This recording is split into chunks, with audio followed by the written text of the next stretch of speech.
Very well, Andy. How are you? Yeah, good, thank you. You've named your team. We know about your problems at 10 with injuries, but other than that, is this as close to full strength as you could have gone for this game? Yeah, you could say so. I think there's a few positions where we have real competition, and we're not certain yet what our best team would be. But we want to get to a scenario where we play the finals weekend that we're putting our best team out. So we know we've got 3 test matches back to back before that. So you may see some changes. Obviously, there's a few changes from the Wales game. We're looking forward to seeing these guys grab their opportunities. You spoke a little bit about Duncan Weir last week. You've now named him as your starting 10. Could you just talk a little bit, Gregor, about the character that Duncan's shown over these last 4 years or so? He was obviously a regular fixture with Scotland when you were Glasgow coach, and it can't have been easy for him, the emergence of Finn, and he was outside the scene for a while. But the fact that he never gave up, he could easily slipped off the Scotland radar. But here he is playing the best rugby of his life and able to take his chance. Yeah, look, it is a testament to his character. He's gone to 2 different environments, 2 different clubs since his time at Glasgow. He was very passionate about playing for Glasgow, very proud to represent his city. Likewise, whenever he gets a chance or had the chance to play for Scotland, he's very proud and passionate. He always gave 100% whenever he played, and he still does. You see the effort he puts in defence and support play. The time he spends on the training field, but the experience he's now had playing for different coaches in different environments, the fact he's in his late 20s playing in a position where you do learn throughout your career what pictures you're going to see from defences, and also just the skills that he's built on over the years. He is playing great rugby, and it's a bonus for us with those 2 players injured that we can call on someone that's been playing regularly at Premiership level and is really confident in what he's doing. Thanks, Gregor. Thanks, Andy. Chris Harvey, STV. Yeah, Gregor, despite the break, it feels like the team's really building up some momentum going into these internationals.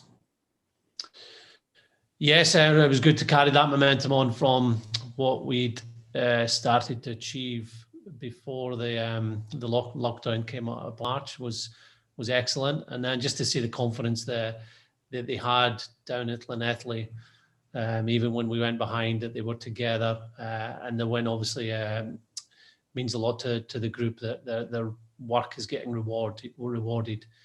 It's a new tournament. There has been a week off.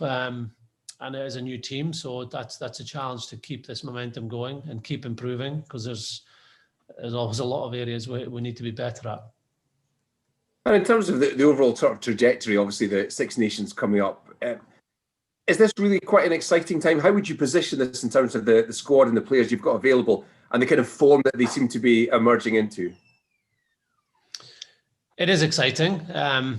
We just feel privileged that we're playing games after such a long period without games. To have 2 test matches back to back, a week off, and then 4 test matches back to back is a thrill and a privilege for us as coaches, and we hope the players feel the same way.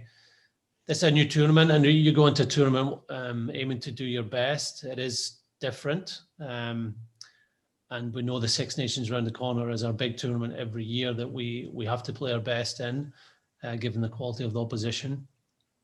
But it's a chance for us to see where we are after these 3 or 4 weeks, give some players opportunities to build on the form, to maybe play for the team for the first time for a while. And then at the end of it, let's see where we are going into the Six Nations, which probably has more chance of going on at the dates that were set previously.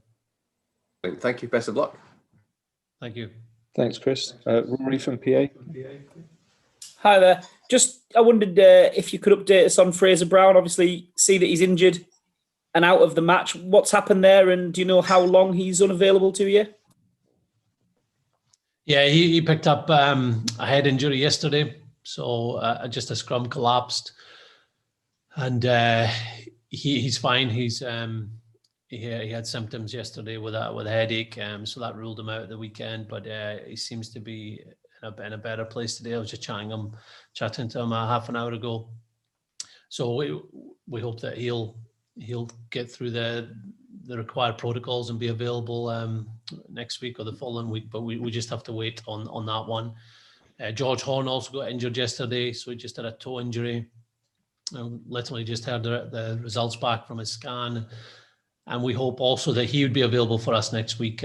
We just have to see how he gets over the inflammation, the pain, but he's not done any long-term damage to his toe. But at hooker there, a pretty safe pair of hands for you to call on. Yeah, Stuart McAnally was going to get an opportunity to start this weekend anyway, and bringing in him, ex-captain, his vice-captain, he's been training really well. And his scrummaging side of his game has really improved, and we know that it's becoming a strength of our play.